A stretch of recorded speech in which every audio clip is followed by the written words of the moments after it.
পরিসর ও সর্বোচ্চ সংখ্যক প্রতিষ্ঠানের অংশগ্রহণে এবারের অমর একুশে বইমেলা ইতিহাসের সবচেয়ে বড় বইমেলা হবে বলে দাবি করেছে কর্তৃপক্ষ। জুলাই গণ অভ্যুত্থান নতুন বাংলাদেশ বিনির্মাণ প্রতিপাদ্যে বইমেলার প্রস্তুতি নিয়ে বাংলা একাডেমিতে এক সংবাদ সম্মেলনে প্রতিষ্ঠানটির মহাপরিচালক বলেন, এবারের মেলায় বিশৃঙ্খলা প্রতিরোধে পর্যাপ্ত প্রস্তুতি রয়েছে। বিধিনিষেধ নেই বঙ্গবন্ধুকে নিয়ে বই প্রকাশে। আরও জানাচ্ছেন পার্থ সঞ্জয়।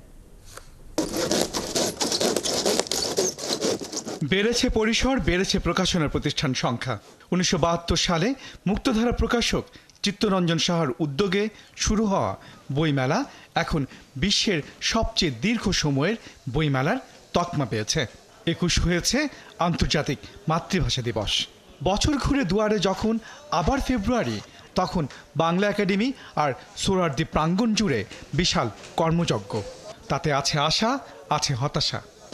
এবার সবাই একটু দ্বিধায় আছে, নতুনভাবে শুরু হচ্ছে, কেমন হয় মেলা। তা আমার মনে হয় ভালোই হবে, আমরা আবার নতুনভাবে আসছি। মেলার প্রস্তুতি এবার সবারই ভালো, কারণ লটারিটা 2 দিন আগে হয়েছে গতবারের তুলনায়, এই জন্য সবাই সময় পেয়েছে ভালো। আমি এখন পর্যন্ত আমার 75% কাজ শেষ, আজকের মধ্যে আমার বাকি কাজ শেষ হয়ে যাবে। চারুলিপি প্রকাশন 2019 থেকে টানা প্যাভিলিয়ন করে আসছি। হঠাৎ করে কি কারণে আমাদেরকে প্যাভিলিয়ন থেকে 3 ইউনিটের স্টলে ফেলে দিল, আমরা তার উত্তর পাইনি। বৃহস্পতিবার সকালে সংবাদ সম্মেলনে সে প্রশ্নের উত্তর কতটা মিলেছে, কতটা মেলেনি। প্রশ্ন ছিল মাঠ পাওয়া থেকে শুরু করে স্টল বরাদ্দ, বাংলা একাডেমির সাহিত্য পুরস্কার ঘিরে বিতর্ক সহ এবারের প্রস্তুতিতে একাডেমির লেজে গোবরে অবস্থান নিয়ে।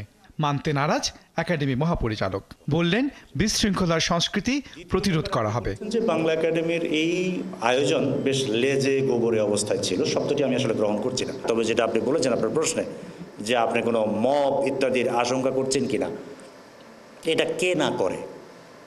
আপনি বলবেন যে এটা পর্যাপ্ত প্রস্তুতি আমাদের আছে কিনা। হ্যাঁ, আমাদের যথেষ্ট পরিমাণ প্রস্তুতি আছে। আমরা সিকিউরিটি পুরো ব্যাপারটার সঙ্গে মিটিংয়ের পর মিটিং করেছি। বিশেষভাবে বঙ্গবন্ধুর বই এবং বঙ্গবন্ধুর উপর রচিত বই প্রদর্শিত হবে কিনা, বিক্রিত হবে কিনা, এই ব্যাপারে বাংলা একাডেমির আসলে কোনো প্রকার নির্দেশনা নেই। এদিকে এবারের বইমেলা ইতিহাসের সর্ববৃহৎ বইমেলা হবে বলে দাবি করেছেন সদস্য সচিব। মেলায় সর্বোচ্চ 708টি প্রকাশনা প্রতিষ্ঠান অংশ নিচ্ছে, গেলবারের চেয়ে 78টি বেশি। একাডেমির প্রাঙ্গণে 99টি এবং সোহরাওয়ার্দী উদ্যানে 609টি। মোট ইউনিট হচ্ছে 1084টি। গতবারের তুলনা থেকে অনেক বেড়েছে, বলা যেতে পারে 25 ভাগ পরিসর বেড়েছে। 1 ফেব্রুয়ারি প্রধান উপদেষ্টা ডক্টর মোহাম্মদ ইউনূস মাসব্যাপী অমর একুশে বইমেলা উদ্বোধন করবেন। পার্থ সঞ্জয়, 71, ঢাকা।